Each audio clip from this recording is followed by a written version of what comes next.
Welcome to the Sisters of Sexuality 5 Shades of Play podcast. Question: are you a subscriber of our show? If not, be sure to subscribe on your favorite podcast platform and on our YouTube channel. Today's episode is sponsored by Liberator Sex Pills and Shapes. Are you ready to treat yourself to something delicious? Take a look at the Bon Bon Petite Toy Mount by Liberator.com. It is ideal for solo play as it holds both dildos and vibrators, and the Bon Bon is a fan favorite. The super dense foam supports you while straddling, leaving your hands free for exploration. With its moisture-proof lining and soft, removable, washable cover, it is a perfect way to indulge yourself with this clever addition to your sex toy mount collection. And turn any toy into the ultimate sweet spot confection. Visit Liberator.com today to get your very own Bon Bon in a color that suits your room's decor. That's Liberator.com. Now, let's get started with our show. Hello, sexies. You are listening to Sisters of Sexuality 5 Shades of Play, and I am Taylor Sparks, your host and sex goddess for the evening. We are here for the purposes of educating, entertaining, and informing you in all areas of sexuality, sexual health, kink, and relationships, and the business of sex. I am so excited, as I am every week, to welcome a new guest, but today, this is a really big honor. But before I bring her on, let me tell you a little bit about her.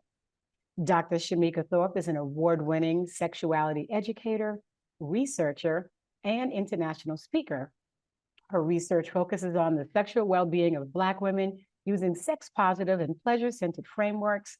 Dr. Thorpe has published over 40 peer-reviewed articles in journals in the field of sexology, psychology, and public health.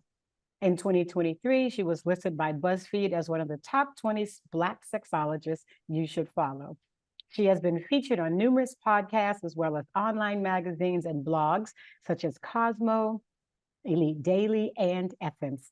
Dr. Thorpe aims to make research relevant to Black communities by translating sex science in meaningful and tangible ways. Dr. Shemeka, welcome to the show. Thank you for having me. Girl, I'm just all the things that you do. You do. And then did you know that I'm like, no, she did that. Yes, girl, yes. But of course, there's no place like the beginning. So where did this interest lie in sexuality and sex positiveness and and therapy, and then I would say why Black women, but why not? But Yep. Of course Black women. But tell us, how did this even, where did this inkling come to delve in this area of study? Yeah, so I'm from North Carolina, and so I was a case manager in North Carolina for a bit at the local YWCA in Greensboro. And so there I was a case manager for moms, and I also taught comprehensive sex ed. And so what happened was I got hired to be a case manager, and then my job got this grant, and they were like, I think you'll be a great sexuality educator. I was like, oh, okay. Is there more money in it? That, right? I never thought about that before. Okay. And so I did a lot of professional development trainings and learned how to teach a certain curriculum to adolescent girls within a community. So we taught middle schoolers. Oh, wow. Schoolers. So it was about 120 girls total in Greensboro. And so that was fun. And that's how I got into it. And I think for me, with the more sex positive piece is doing teen pregnancy prevention work, I realized that there was more that we needed to talk about beyond teen pregnancy prevention. And then with me doing research in undergrad and continuing that in my master's degree, I realized a lot of it focused on adolescent sexual health, sex ed, STI prevention, HIV prevention. But I wanted to do more than that. And I felt like there was a gap in, pleasure and orgasms and relationships and sexual functioning. And so that's how I got into more of the sex positive aspect of sex research. Are you still in North Carolina area? I am in Kentucky. Oh, you're in Kentucky. So I was we raised our kids in Fuquay Marina. Yeah. I was there for 18 years, and I'm like, gotta go now. Yeah, it's time.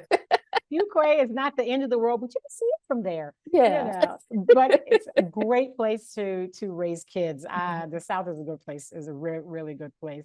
So would you say that when you started doing, educating for middle school girls and high school girls, and you get that growth between middle school and high school, right? You get a little more self-aware. You get a few more mean girls between middle school and high school.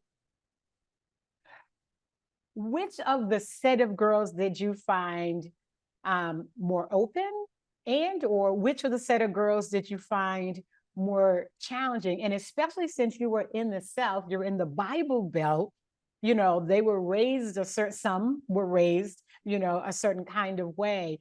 Did you find one set more challenging and one set more open, or they all were Hmm. kind of, what you I think talking it about, Dr. varied. Shemeka? Yeah, I think Okay. it varied. So I think, we're thinking about like the classic mean girls. I think if the leader of that group was open to having a conversation, then everyone Mm-hmm. else in that group was open to having a conversation.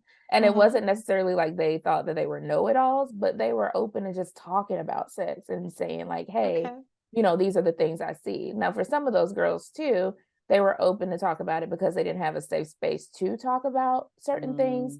And a lot of Mm-hmm. them had experienced sexual trauma. And, the first time that they had ever told someone sometimes was us as educators. And Wow. so, just holding space for that as well. But overall, I don't think I ever really had a classroom dynamic where I felt like there was a student that thought they knew it all related to sex. Now they might think they Mm. know it all related to like general life and middle school and high school stuff, but Sure, sure. not like, oh, I knew it all related to sex. So everyone was eager to learn. I think the students that often were more challenging were those that were quiet, and challenging Mm. as in like I didn't know if they were receiving the information because they were just quiet, but at the end we realized that they were receiving it. So that was good because they talked about how the program had a major impact on their lives and Oh, how they yeah. shared the information with other people. So that's amazing. What do you think was the most, like you talk about impact, what do you think was the most impactful for, these are our girls, they're us, before we learned what we learned. And what, based on some of the feedback that you got, what do you think helped them the most when it came to knowing about sex and sexuality? Mhm. I think what helped them the most is kind of like shifting norms. So we talk about that a lot in like public health. So my background's in public health.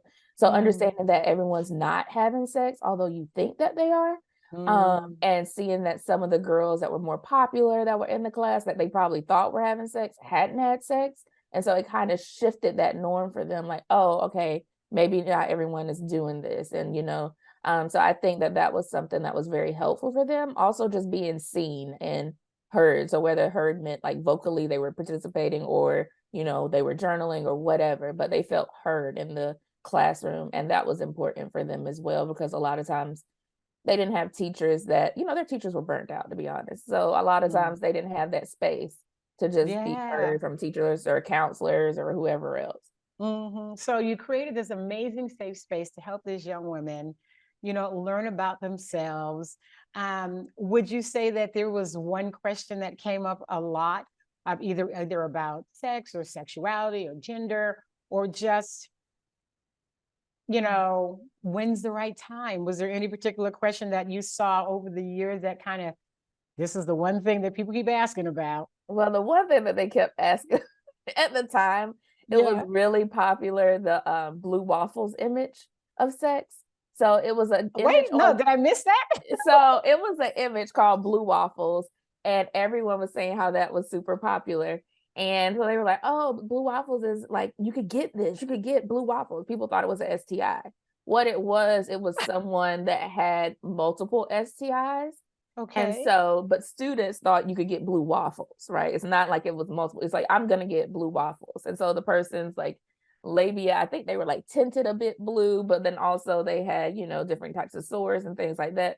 So then we had to always talk about that and how that's not a real thing, but we could walk through the different types of STIs that people could get. I missed the whole. How long? How recent This was was this? like 2012, 2013. Oh yeah, no, Mm-hmm. my kids were out of high school. No. No, well, no, I never heard of it. Okay. I'm trying to think where they were in Yeah. 2012, 2013, because we're in 2020. Shit. Okay. Don't make Yeah. me out of my head. So a decade ago. So Yeah. yeah. So they were Yeah, talking about blue college. waffles. And then the other thing that a lot of them asked is like if they could get pregnant from anal sex, if you could get pregnant standing up, and if you could get pregnant from oral sex. Now these were middle schoolers asking these questions. The standing Did up you one was still a question we got from high schoolers too. They thought that you could not get pregnant if somebody ejaculated in you and you were standing up because the sperm Yep, because of couldn't gravity. They because were of like, oh, it's going. gravity, which is just the opposite of if you're trying to get pregnant, just put your legs over your head so that it will run further down Yeah. into your Yeah. vaginal canal. I guess. Sure. I thought at one time you could get, when I was probably in middle school, you could get pregnant from the faucet water. See, everybody has questions.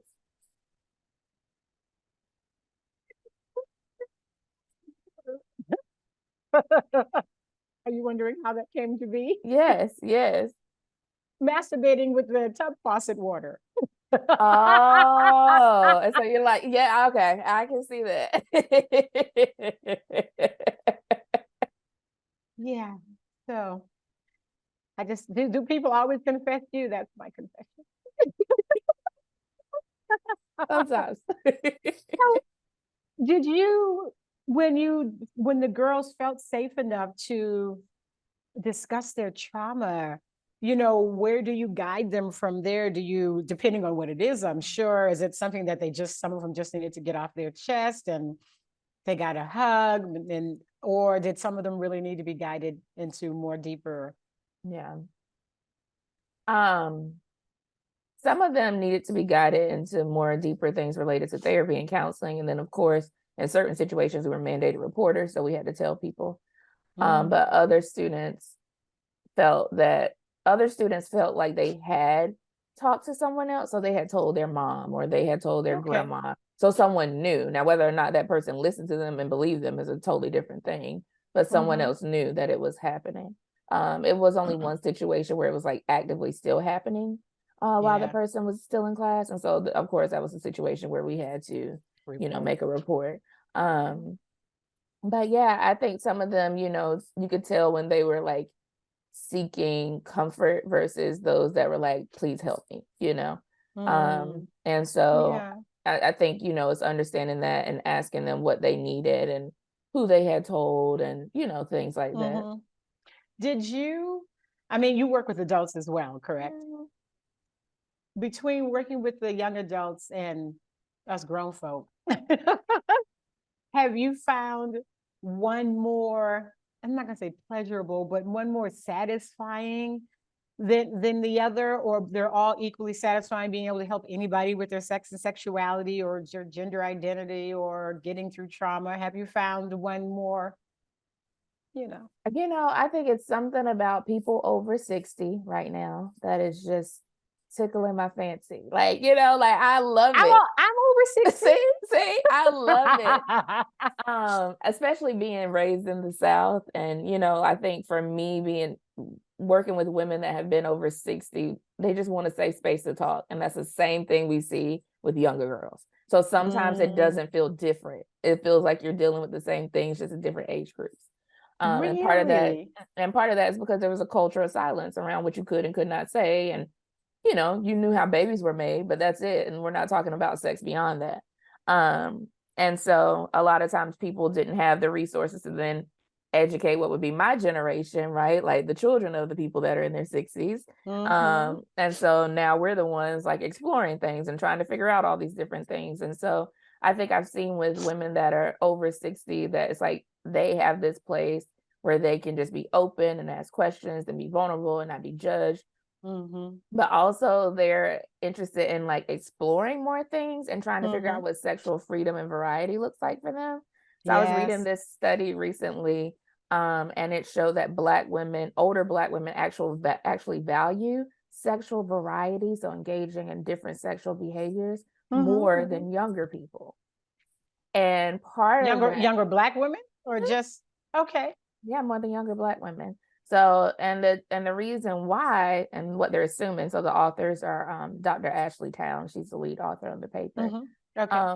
But what they're assuming is that Black women, as they age, our definition of sex changes. And so we may not be able to engage in certain behaviors that we would when we were younger, or we didn't have the opportunity to. And now we want to expand what sex is beyond like vaginal penetration, right? Sure. Or oral sex. And so there's other things we can do to still have intimacy and have pleasure. And so that's something that's valued more as Black women age. Interesting. I haven't read the study, but I would definitely tend to agree. Out of the couples I talk with, and as you know, I don't do therapy. I coach. So, therapy is more about, uncovering and recovering from things. And, coaching is more about discovering. So my topics with couples who come to me or women who come to me is kind of that, right? They're looking to discover something new, and they're trying to figure out, how do I tell my partner that I've discovered this thing somewhere I read, or somebody, or they go to a new place, or they go to a resort, or they, even going to places like, I'm not sure if you heard of Cap d'Agde in the south of France. So it's a nudist village of 50,000 nudists every summer. Everything from 2-year-old babies to like 80-year-old grandmothers. So you can go to the liquor store naked, you can go to the bank naked, grocery store naked, the restaurant naked. Most people put something on their butt, but you can be sitting there topless, and you find a place that's like this. And of course, since it's a nudist village, the swingers are like, there's naked people we want to see. So, the swingers end up there, and then they have their own space, yada yada. Yeah. But you get introduced to something like that, and some people at a much later stage in life, you're like, well, hell, I got introduced earlier, but but to have that experience, I think, as I've met women who've come to me and they're still having challenges, even giving oral sex to their partner. What you been doing all these years, and why? And they're like, well, my mama said. Yep. I'm like, but you're not sleeping with your mama. And some of them, of course, referred to, well, the way I was raised in the church. I said, well, if you go to the chapter in the Bible that says the marital bed cannot be defiled, nothing's off limits with your husband. Yeah. Nothing's off limits. And then they kind of go, and the husband's like, I told you, Yeah. So the women in their 60s, interesting. So are you, giving them, orders to go to hedonism for a week, or are they coming to you because are they coming to you because they're challenged with these new needs, wants, and desires, and they just need to talk to somebody to make sure that it's okay? What have you found some of the reasons why they're having this moment? Yeah, so some people I've actually like referred out to sex therapists if they feel like they needed that. But I think for other women, it's just like, okay, what are some online resources, or what are some tools, or I want to learn more about this. So oral sex is a good one, because a lot of times, like, I've heard the same thing over and over, especially Black women that were raised in the church. And Southern Baptist Church, let's be clear. Girl, it is a Southern Baptist church. Very, very, very much so. Yeah. So I think for them, it's like, sometimes I just need the basic resources, and I don't want to talk about it with other people yet, but maybe I want to watch an online video, or I want to attend an online workshop where my camera's off, or something like that. Like, sometimes that's what they need, or just like books. And so that's what's been helpful. But when people like want therapy or counseling, I will refer them out to therapists and counselors. Sure. Well, that is good. This is why on my Organic Loven site, I have over 250 books, because it's great to have all the sex toys and all of that, but and the lubes and the this and the that and anal plugs, but if you don't really know, it just kind of sits in the drawer. So we've got books like on sex and sexuality and gender identity and sexual health and wellness and anal and everything, oral. Mhm. For him, for her, for them, but because my mom always told me anything you want to find out, you can learn in a book. That's true. So that is good. Yeah, I do the opposite. I refer people to therapy. I'm like, oh Mhm. yeah, no, this is above my pay grade. I'm sorry. Mhm. Because I sometimes that people are working through a lot of sexual shame and guilt, and that's what yes, it is. And so sometimes you can't find that in a book. So I yes. think that's a lot of times where people are working through. Because I was reading, I had written a paper about masturbation and Black Mm-hmm. women's messages that they received about masturbation, and so many of them are rooted in sexual shame and guilt. And you shouldn't do it due to the church and due to religion. And so you have to realize that people get those messages early on, and then they go into adulthood, and all of a sudden people are like, now be sexually free. And you're like, how can I when I'm carrying all this sexual guilt that Oh wasn't my mine to gosh. carry in the first place, you know? It wasn't even yours to carry Mhm. in the first, just picking up shit along the road. Mhm. Just Mhm. like, let me take this. No, I'll take that. No, I got room. Yeah, I yeah, can carry that. yeah. Into the Sante. So, well, I want to ask you also about men and their sex and sexuality because you work with men as well. But I do want to take a moment and just mention our sponsor, which is, of course, Union Condoms. And I want to introduce you, if you don't know, Dr. Shemeka, to Union Vegan Condoms. They are game changers in the world of pleasure and protection. And yes, they are vegan, and no, they are not a lettuce wrap. You cannot eat them. But do experience the ultimate connection with their precision fit condoms. Say goodbye to animal byproducts and unpleasant odors. And at Union, because they keep it clean and simple with their formulas. Union condoms are more than just protection, they're your ticket to safe and comfortable intimacy for all of your body parts. So why wait? Elevate your pleasure with Union condoms today and visit them at unioncondoms.com to redefine your intimacy game. And when you purchase your very first purchase, you will get 20% off with the coupon code Organic Love. So that's unioncondoms.com because love should be clean, simple, and sensational. And of course, always practice safe and consensual intimacy. So there, unioncondoms.com. I'd like to thank our sponsors for that. So do you also work with men? I have not as much. So we did one Okay. study. I did one study with my mentor, which was on Black people in general and their definitions of good sex. And we did do a little research on Black men and their messages that they received about masturbation. Mm-hmm. But most of my research tends to focus on Black women. Okay. Okay. Have you, and this is not sex based, but I don't know, because you're a studied woman and you are focused, of course, on Black women. Have you read, oh God, the book Black Women, Black Love, America's War on Black Marriage? No. God, Dr. Professor. Oh my God, her name is escaping me right at this moment. I did interview her a few months ago. It is Mhm. an amazing book, as it talks about, our challenges with our relationships in marriage since coming to this country as slaves. I use her book as part of the research for my book on ethical non-monogamy.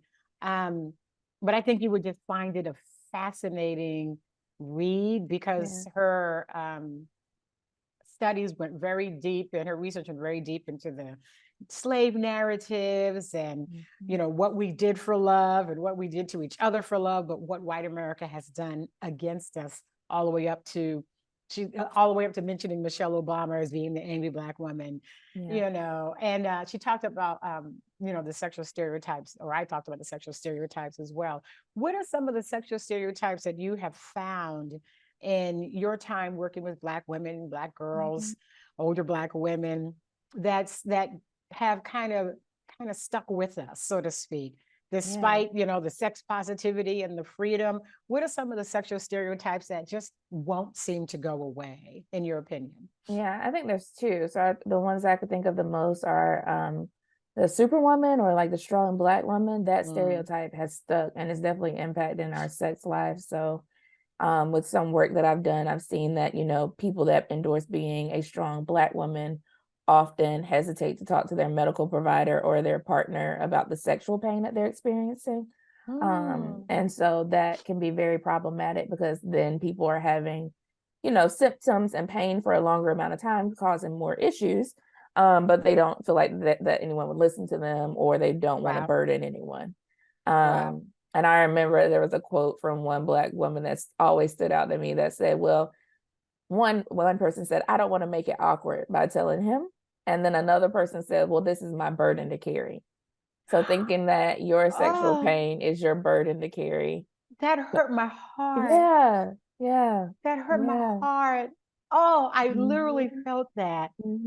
And was this someone that was in work with you?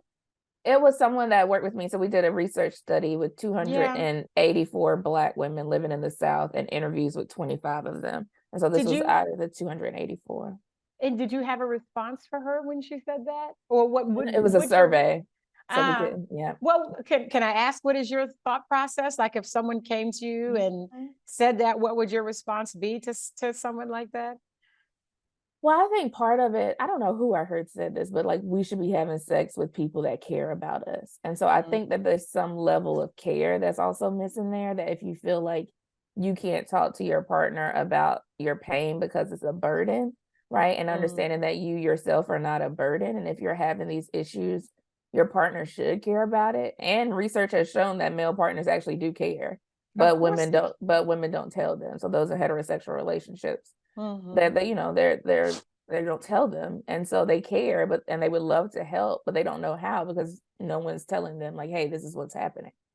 And so I think also that makes me question like what other things that person may be doing in their life, or it's like other burdens that they're carrying by themselves. Sure. Even if they have that level of social support, still sometimes people don't know how to let go of certain burdens related to that. They don't know how to use their words. And this is I had a seminar that I do teach. I'm going to teach it publicly for the first time, but about using your words and how people just won't speak up for themselves. Where I speak up for myself, and the person sitting next to me, and people don't be treating people down the street that way. I speak up for too many people sometimes. But I have no problem speaking up for myself. So the strong Black woman, yes, that is one. And what was the other sexual stereotype that you had seen? Being a Jezebel, so being hypersexual and promiscuous, that's an issue. So that's an issue related to sexual anxiety, where Black women often feel like they want to explore different things in the bedroom, but if they vocalize these things to their partner, they're afraid that they perceive them as being like a hoe or being promiscuous. Yes. Or not talking to their doctor about sex because they feel like, well, the doctor will automatically assume that you're a hoe and you're having sex with multiple people because now you want to talk to them about sex and pleasure, not reproductive health, right? When it's something related to fibroids or endometriosis or anything like that, Black women feel comfortable talking about it. But if it's something related to your pleasure, then it's an issue. It is an issue, and some doctors, gynecologists themselves, are having issues with their own sexuality, and they don't have an answer for you.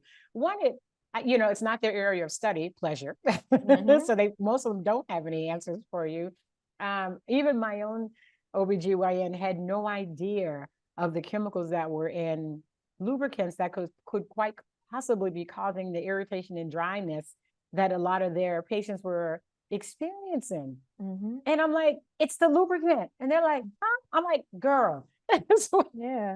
I'm like, this is my area of study. I'm not a doctor, but my background is in organic chemistry, but I'm like, this is what's causing this challenge. And the Jezebel, that was two areas that I talked about in my book. And who was it? Dr. Valerie also has a whole study on Black women in the swinger community. And she talked about the different stereotypes: the Jezebel, the mammy, who is, asexual, putting everybody's needs before her own, you was kind, you was kind, and how it's still in today's society, the sapphire, girl, don't you? And the sapphire, of course, is always, putting down Black men, a la Pam and the Martin show, right? So even recent movies, these sexual stereotypes are still being put out there about Black women. And it just seems like, and I'm not sure if you feel this way, it just seems like the more sexually free we as Black women get, the more um the more labels that are put upon us, Jezebel, Absolutely. thought, you know, and then some of the younger women, they're like, I don't give a fuck what you call me, I'm gonna do what I want to do. And whoever's coming this way is coming this way. So I feel like women have changed a lot, but men have not changed much. You know? Yeah, I think that's something that I see, and I've seen that a lot even with college students. So I'm an assistant professor at the University of Kentucky, and so in my sexuality education class, that's something that I see where people are like, yeah, we're more sexually free and open, and men are a little hesitant to embrace that, right? You know, especially for people that are in these relationships, they're like, yeah, they're hesitant to embrace that, or they want to know, like, where did you learn that, or you know, want to know body counts and things Don't like that. question me. Don't question me. Right. But for people that are in same-sex relationships, they're not having that experience, right? Most of them are not reporting that that's an experience that they're having. So, you know, I think it's just something that we're seeing that's happened across multiple generations, where that's a thing that continues to happen. And so we had to have a whole class discussion on body count and like why that doesn't matter and all this different stuff. So. Well, you know, in my personal opinion regarding body count, I'm like, you don't need to tell these people your business. Because if you don't tell your body count, because it's none of their fucking business, there's no judgment. Which is not the same thing as not being authentically honest. Because I have this thing about difference between what's the difference between honest communication and authentic communication. I'm talking about the world in general. They, them folks don't need to judge you and know your body count. And you don't, every time you're dating somebody, it doesn't need to be on social media. You know, give it a year. Let's see if he earns a spot, you know, to be on it. But if you keep putting every guy you're dating out for the world to see, then that just, you know, that leaves room for the judgment. So it's not about having shame. It's about stay the fuck out of my business. No, which is my thought process. I'm not saying it's the right process, but I'm like, they're like, have you had sex this year? Who you're talking to? Right.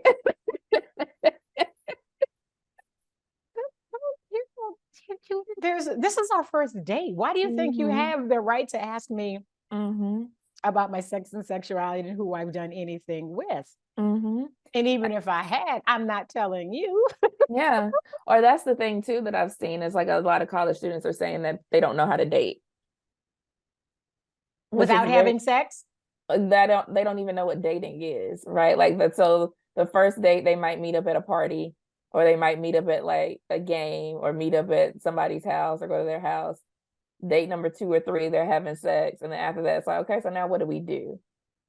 Like they were having a conversation about how they have never really just been like a person that's going out on dates, or like maybe we went to a restaurant, or maybe we went to the park. Like it's rare that they engage in those types of activities.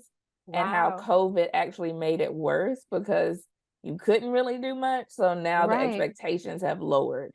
And people, you know, those formative years of when you learn how to date, whether it be in high school, like later high school years, or early in college, they didn't get that. I hadn't thought, the dating, I think dating is fun. Even though I don't always go out to meals with people, and I always do I call it my Tinder catch and release program. But it works with any app. But then I just call it Tinder catch. And so when you match with somebody, right? And you get your like type 5 questions answered. Why are you here? Who do you belong to? What are you looking for? What do you like to do? Kind of thing, you know. And then you find some things in common. So then you meet, not date. You meet for a cup of coffee or ice cream, right? And then you get like your next top 10 questions answered. Again, who do you belong to? Because they probably like the first time. Who do you belong to? Is there someone that thinks you belong to them? What do you have in common? Because I figured by the time I finish a 10 ounces of cup of coffee, I know if I want to be bothered with you again or not. And then, and also it's helpful that I'm ethically non-monogamous, so I'm not looking for the one. Right. So you go, you have a cup of coffee, you get to know each other. And if it turns out to be good, then that's the catch. Yeah. And if you're like, oh my God, they're crazy, they're an idiot, you release them Release to the them. wild. Yeah. You release them back to the app You release them back to the wild, with no warning to the others. Hey, I did my research. Listen, you need to do your own. This way, but this way you don't have these expectations. You're not stuck over a plate with somebody for 2 hours at dinner or a game for 2 hours. You just quit. And that, but if it's good, then you can schedule a date. Yeah. But at the very least, you might at least expect. I've met a friend. Not the future Mr. Such at the very least, I've met a friend. Maybe I've met guys that I meet some of the most amazing guys. They're amazing for me. Yeah. Yeah. But like, they're going to be amazing for somebody. But they weren't amazing. But I meet nice guys all the time. They're just not for me, some of them. But, and I've gotten salsa partners out of it. I've gotten marketing guys let me just, I usually charge $5,000. So let me just take a look at your site and do some SEO for you. Thank you. Thank you. Girl. Yeah. Tell them what I said. I'll tell them. Just do meet and greets. Yeah. And just to get to know them, and then do a date. Yeah. If it turns out. They have no clue. They have no clue. The sex on the first date or not, that if you want it, you want it. If you don't, just don't have any high expectations that it will turn into anything other than that. Because sometimes, in my opinion, sex is just sex. Do you tell them that? Do you tell them that? Yeah, I do tell them that. I tell them that sometimes sex is just sex. I think for them, a lot of times they're falling into situationships. Like believing it's more than. So they're having a relationship with this person. Well, they have relationship expectations with this person, but there's not a title on whatever they're doing. Because they're making assumptions. That person could be, so then that person could be actually dating other people. And they're assuming that they're in a relationship with this person because of the expectations. And they don't use their words. They don't ask any questions. Like, are you seeing other people? Like, yeah. Yeah. It's so interesting. I like just being in that class and hearing them talk and go back and forth about certain stuff. It's just like, oh, okay, this is what's happening. But to me, Dave, people assume, especially if you're raised monogamous, you assume monogamy very quickly, and you start on the escalator. Well, we've been doing this for this long, so that means that, and we've been doing that for that long, and then we have to. I was like, well, no. Instead of saying, so, are you seeing other people? I'm seeing other people. I think we should see other people. Yeah. No. And I think women, do you feel as though women assume more than men, or that there are also men that make assumptions that she's not sleeping with anybody but me, and then he finds out she's sleeping with 3 or 4 other people? It seemed like women were assuming more than men, but men felt like they wanted to be in relationships they wanted to be in committed relationships with a person, but didn't know either 1, how to initiate that, or 2, how they would be perceived by their peers, because they're still in perception phase of how I would be perceived not having multiple women or not being someone that's dating multiple people. But ultimately, it seemed like most of them wanted to be in committed relationships, but they have no clue how to form that. And so for those that did, especially the women that did, they were often dating people back home. So a lot of them were dating people back home, not at their university, because of that. So they had long distance relationships that were steady, if you will. And while they were on campus, they would just focus on work, focus on their studies, because they didn't know how to navigate this alternate universe. Yeah, and we see that a lot. So like a research on college students shows that first generation college students and college students that aren't white, so mostly Black college students and Latino college students, are more likely to date people back home than people on campus. Really? Isn't it interesting? I'm trying to run through my kids' college years right quick. Yeah. They didn't date. No, they didn't date. Well, actually, I wouldn't say I forbade it. Yeah. Past tense. Them to have relationships in high school, but pretty much I was like, Yeah. They think I was telling them to be polyamorous. And I'm like, no, I just didn't want you to get caught up with one person during high school when you need to be focused on school. So I always tell them to date multiple people at the same time. You know, they were like, you always try to make us. I wasn't even part of myself at the time. I just didn't want you to get hung up in a relationship when you need to focus on your studies. And when you get to college, you're more mature than you are, at least in the beginning of high school. And then that way you can, you know, date lots of people so you can figure out what you really like. So when it's time to settle down with one person, you'll have a clue. That was just the way you know, kind of. I was like dating lots of people at the same time. I think I've always been poly and didn't know it until I don't think I would have ever got married if I'd figured out about poly in my 20s. Because the 25 years of marriage was, it was good. It was good. I did my time. So do you 25 years is a life sentence. It is. It's a long time. I got out without having to do parole. It's a long time. I didn't have to do a halfway house or anything. Yeah. It was a good marriage. It was a good marriage. Good. We didn't want the same thing at the end of the day. Yeah. He's okay. He's still alive. I didn't kill him in his sleep, but I thought about it. I can confess it because he's not really dead.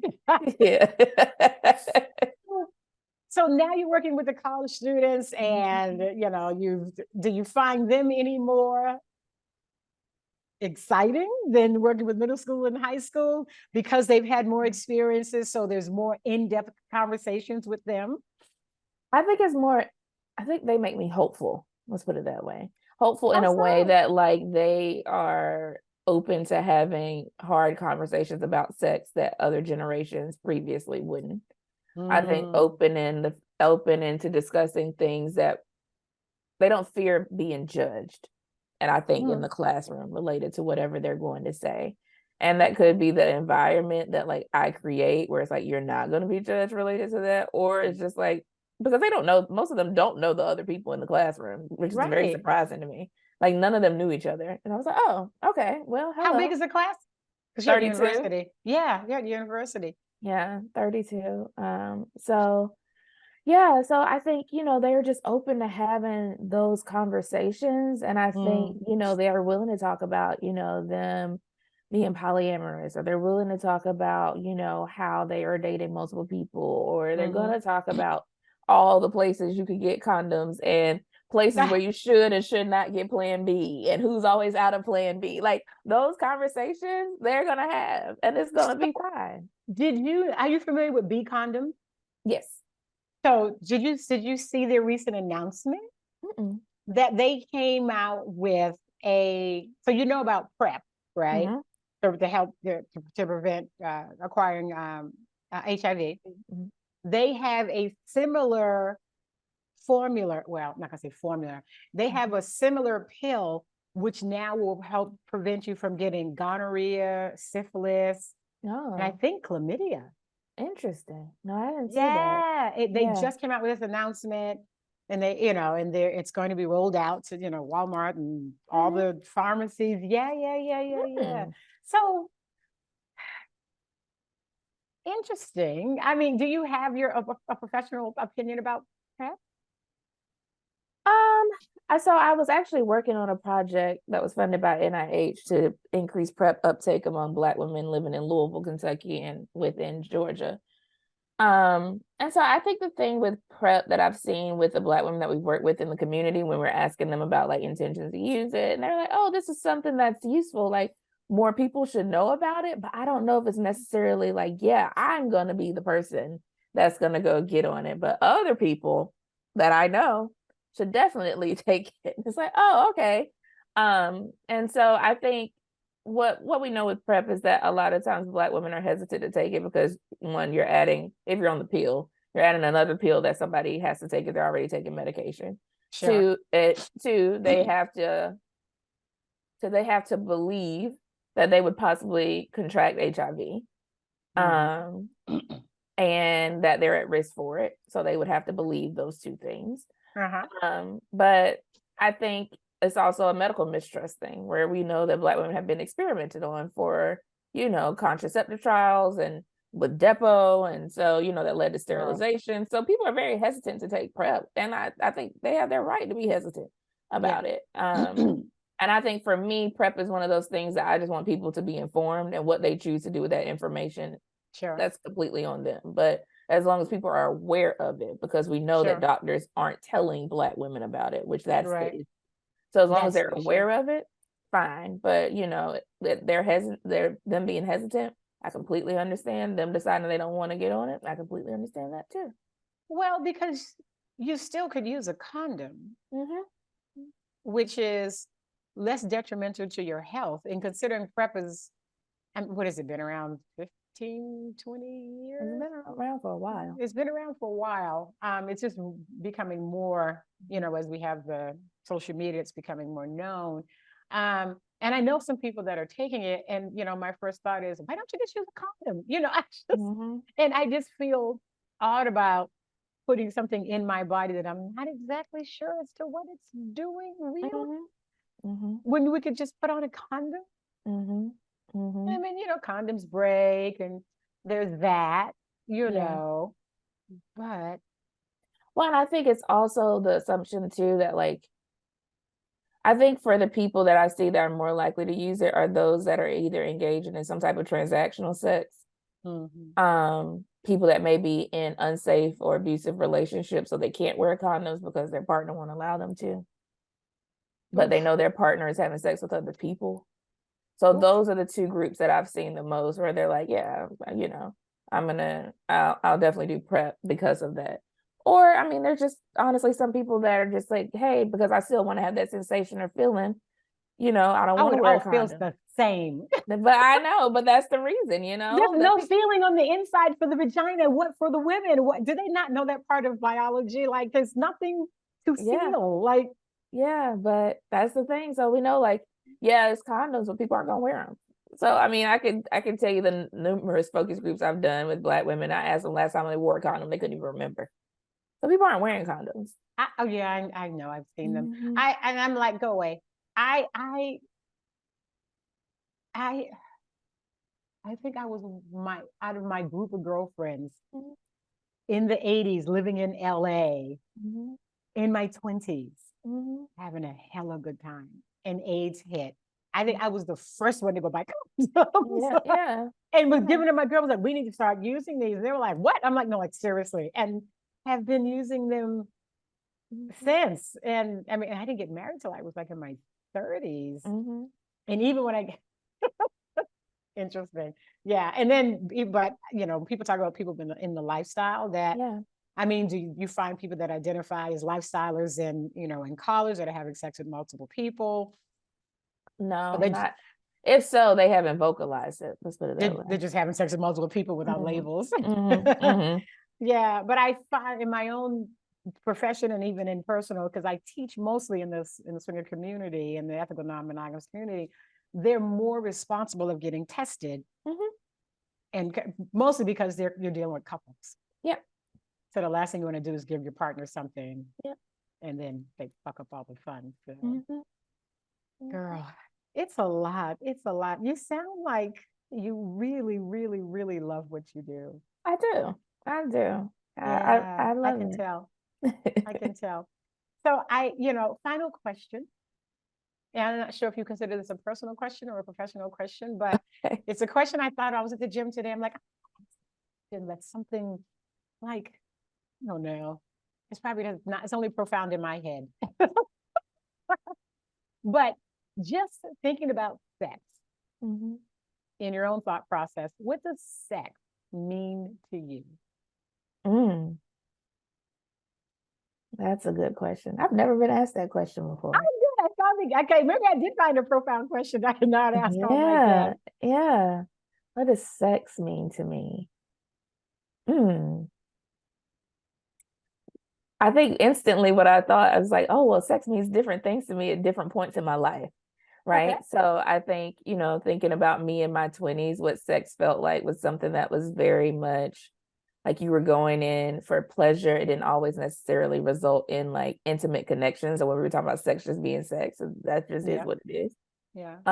And I think that's changed a bit into my 30s, where it's more of something that I feel like has some type of connection. I think that sex is spiritual in certain ways.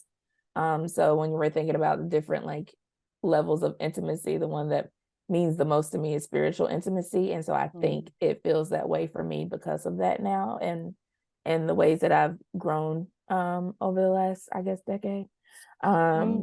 And I think for me, sex is something that feels like a connection and feels more vulnerable than it did when I was in my 20s.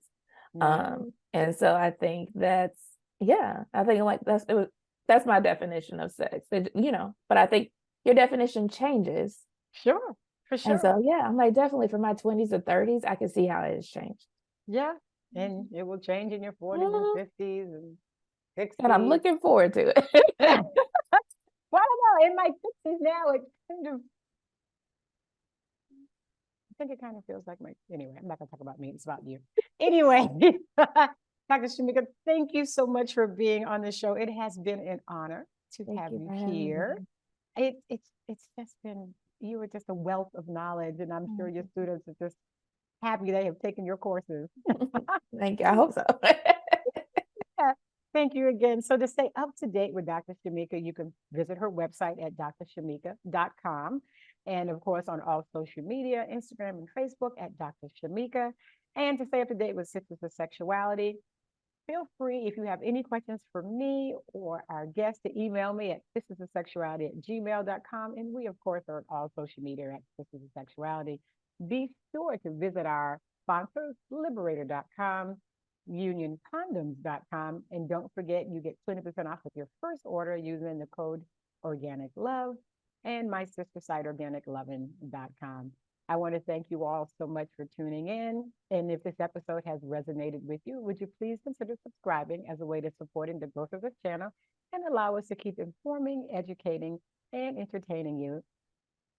Thank you. And until next week, bye-bye. Organic Loven, for the bodies you love to love. How do people describe you? Are you curious, playful, maybe sensual, adventurous? How about open-minded? The truth is, no matter who you are, Organic Loven has something to indulge your fantasies. We offer only organic, natural, and eco-friendly intimate body products, including vegan condoms, organic lubricants, body-safe sex toys, and sex-positive books. You won't find anything harmful in our products or toys. We also have a full range of other experiences, including erotic seminars and exotic adult-only vacations. Receive our adult subscription box for a monthly sexual delight. Be educated, entertained, and informed. Organic Loven. For her, for him, for you, for the bodies you love to love. Visit organicloven.com. We offer shipping worldwide, so stop by the site anytime. Organic Loven. That's LOVEN.com.